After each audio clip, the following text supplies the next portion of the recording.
Hi hello ನಮಸ್ತೆ friends, ನಾವಿವತ್ತು 2025-26ನೇ ಸಾಲಿನ ಮುಂಗಾರು ಹಂಗಾಮಿನ ಬೆಳೆ ವಿಮೆ ಅರ್ಜಿ ಆಹ್ವಾನಿಸಲಾಗಿದ್ದು, ಈ ವಿಮೆಯನ್ನು ಹೇಗೆ ನಮ್ಮ ಮೊಬೈಲ್ ಮೂಲಕ ವಿಮೆಯ ಅಪ್ಲಿಕೇಶನನ್ನು ಅರ್ಜಿಯನ್ನು ಆಹ್ವಾನ ಮಾಡುವುದು ಮತ್ತು ಅರ್ಜಿಗೆ ಬೇಕಾಗುವ ದಾಖಲಾತಿಗಳು ಯಾವ್ಯಾವು ಮತ್ತು ಅರ್ಜಿಗೆ ಕೊನೆಯ ದಿನಾಂಕ ಯಾವುದು, ಯಾವ ಬೆಳೆಗಳಿಗೆ ನಾವು ವಿಮೆಯನ್ನು ಸಲ್ಲಿಸಬಹುದು ಎನ್ನುವುದರ ಮಾಹಿತಿಯನ್ನು ಈ ವಿಡಿಯೋದಲ್ಲಿ ತಿಳಿದುಕೊಳ್ಳೋಣ. ಬನ್ನಿ ಫ್ರೆಂಡ್ಸ್.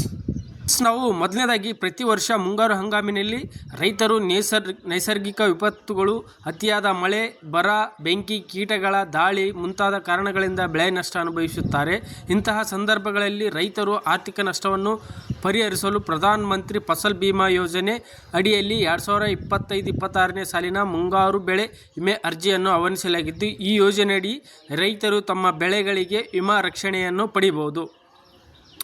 ಫ್ರೆಂಡ್ಸ್, ನಾವು ಮೊದಲನೇದಾಗಿ ಈ ಪ್ರಮುಖ ಉದ್ದೇಶಗಳು, ಬೆಳೆಯ ವಿಮೆಯ ಪ್ರಮುಖ ಉದ್ದೇಶಗಳು ಏನಪ್ಪ ಅಂದರೆ, ನೈಸರ್ಗಿಕ ವಿಪತ್ತುಗಳಿಂದಾಗಿ ಬೆಳೆ ನಾಶವಾದರೆ ವಿಮಾ ರಕ್ಷಣೆಯಡಿ ಪರಿಹಾರ ನೀಡುತ್ತದೆ ಮತ್ತು ವಿಮಾ ಆಧಾರಿತ ರಕ್ಷಣೆಯಿಂದ ರೈತರು ನಿರ್ಭಯವಾಗಿ ಬೆಳೆ ಬೆಳೆಯಬಹುದು ಮತ್ತು ಬೆಳೆ ನಷ್ಟದಿಂದಾಗಿ ರೈತರ ಸಾಲ ತೊಂದರೆಗೆ ಒಳಗಾಗುವುದನ್ನು ತಡೆಗಟ್ಟಬಹುದು ಮತ್ತು ಆರ್ಥಿಕ ಸುರಕ್ಷತೆಯಿಂದ ರೈತರ ಜೀವನ ಗುಣಮಟ್ಟ ಸುಧಾರಿಸುತ್ತದೆ.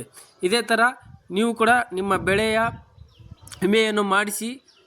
ನೆಕ್ಸ್ಟ್ ನೋಡಬೇಕಾದ್ರೆ, ನಾವು ನಮ್ಮ ವಿಮೆಯನ್ನು ಅರ್ಜಿಯನ್ನು ಸಲ್ಲಿಸಬೇಕಾದ್ರೆ ಯಾವ ದಾಖಲಾತಿಗಳು ಬೇಕಾಗುತ್ತದೆ ಅಂದರೆ, ಮೊದಲನೇದಾಗಿ ನಾವು ಆಧಾರ್ ಕಾರ್ಡ್ ಮತ್ತು ಎರಡನೇದು ನಮ್ಮ bank passbook. Aadhaar card link ಇರುವ ಪಾಸ್ಬುಕ್ಕನ್ನು ತೆಗೆದುಕೊಂಡು ಹೋಗಬೇಕು ಮತ್ತು ಅದೇ ಥರ ಜಮೀನು ದಾಖಲಾತಿಗಳು ಅಂದರೆ RTC, ಅದೇ ಥರ ರೈತರ 2 ಪಾಸ್ಪೋರ್ಟ್ಗಳು ಮತ್ತು ಮೊಬೈಲ್ ನಂಬರ್. ಅಲ್ಲಿ ಕೊನೆಯ ದಿನಾಂಕ ಯಾವುದಪ್ಪ ಅಂದರೆ, ಇದೇ ತಿಂಗಳು 31ರ ಹೊತ್ತಿಗೆ ಬೆಳೆಗಳಿಗೆ ಅರ್ಜಿ ಸಲ್ಲಿಸಬಹುದು. 31ನೇ ತಾರೀಕು ಜುಲೈ 31ರವರೆಗೂ ಅರ್ಜಿಯನ್ನು ಆಹ್ವಾನಿಸಲಾಗಿದ್ದು, ಅದೇ ಥರ ಸೂರ್ಯಕಾಂತಿ ಬೆಳೆಗೆ ಆಗಸ್ಟ್ 16ರಂದು ಮತ್ತು ಬೆಳೆ ನಷ್ಟ ಸಂಭವಿಸಿದರೆ 72 ಗಂಟೆಗಳ ಒಳಗೆ ಸ್ಥಳೀಯ ಕೃಷಿ ಅಧಿಕಾರಿಗಳಿಗೆ ನಾವು ವರದಿಯನ್ನು ಸಲ್ಲಿಸಬೇಕಾಗುತ್ತೆ. ಅದೇ ಥರ ಬನ್ನಿ ಫ್ರೆಂಡ್ಸ್, ನಾವಿವಾಗ ಯಾವ ಥರ ನಮ್ಮ ಮೊಬೈಲ್ನಲ್ಲಿ ಅರ್ಜಿಯನ್ನು ಸಲ್ಲಿಸಬೇಕು ಎನ್ನುವುದರ ಮಾಹಿತಿಯನ್ನು ಪಡೆಯೋಣ.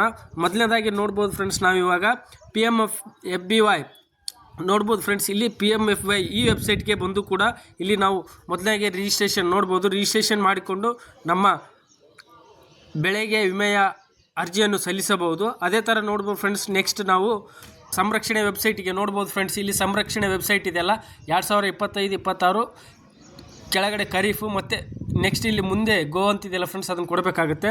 ಕೊಟ್ಟ ಮೇಲೆ ನೋಡ್ಬೋದು ಫ್ರೆಂಡ್ಸ್, ಇಲ್ಲಿ ನಮ್ಮ ಸಂರಕ್ಷಣೆ ವೆಬ್ಸೈಟ್ ಈ ಥರ ಓಪನ್ ಆಗುತ್ತೆ. ಅದೇ ಥರ ಇಲ್ಲಿ ಕೆಳಗಡೆ ಮೇಲ್ಗಡೆ ನೋಡೋಣ ಫ್ರೆಂಡ್ಸ್, ಇಲ್ಲಿ ಲಾಗಿನ್ ಅಂತಿದೆ ಫ್ರೆಂಡ್ಸ್. ನೋಡ್ಬೋದು ಇಲ್ಲಿ ಲಾಗಿನ್ ಅಂತಿದೆಯಲ್ಲ, ಅದನ್ನು ಸೆಲೆಕ್ಟ್ ಮಾಡಿ ಇಲ್ಲಿ ನೋಡ್ಬೋದು ಫ್ರೆಂಡ್ಸ್. ಇಲ್ಲಿ ನಮಗೆ ಯೂಸರ್ ID ಪಾಸ್ವರ್ಡ್ ಕ್ರಿಯೇಟ್ ಮಾಡಿಕೊಂಡು ಮತ್ತು ಇಲ್ಲಿ ಕ್ಯಾಪ್ಚರ್ ಕೋಡ್ ಹಾಕ್ಕೊಂಡು ನಮ್ಮ ಬೆಳೆ ವಿಮೆಯ ಅರ್ಜಿಯನ್ನು ಇದೇ ತಿಂಗಳು 31ರ ಒಳಗೆ ನಮ್ಮ ಬೆಳೆ ವಿಮೆಯ ಅರ್ಜಿಯನ್ನು ಸಲ್ಲಿಸಬಹುದು ಫ್ರೆಂಡ್ಸ್. ಓಕೆ ಫ್ರೆಂಡ್ಸ್, ಇದೇ ರೀತಿಯಾಗಿ ಮತ್ತಷ್ಟು ಮಾಹಿತಿಯನ್ನು ಮುಂದಿನ ವಿಡಿಯೋದಲ್ಲಿ ತಿಳಿದುಕೊಳ್ಳೋಣ ಅಂತ ಹೇಳ್ತಾ, ನಿಮಗೆ ಈ ವಿಡಿಯೋ ಇಷ್ಟ ಆಗಿದೆ ಅನ್ಕೋತೀನಿ. ಇಷ್ಟವಾದರೆ ಲೈಕ್ ಮಾಡಿ, ಶೇರ್ ಮಾಡಿ, ಸಬ್ಸ್ಕ್ರೈಬ್ ಮಾಡಿ ಅಂತ ಹೇಳ್ತಾ ಧನ್ಯವಾದಗಳು ಫ್ರೆಂಡ್ಸ್.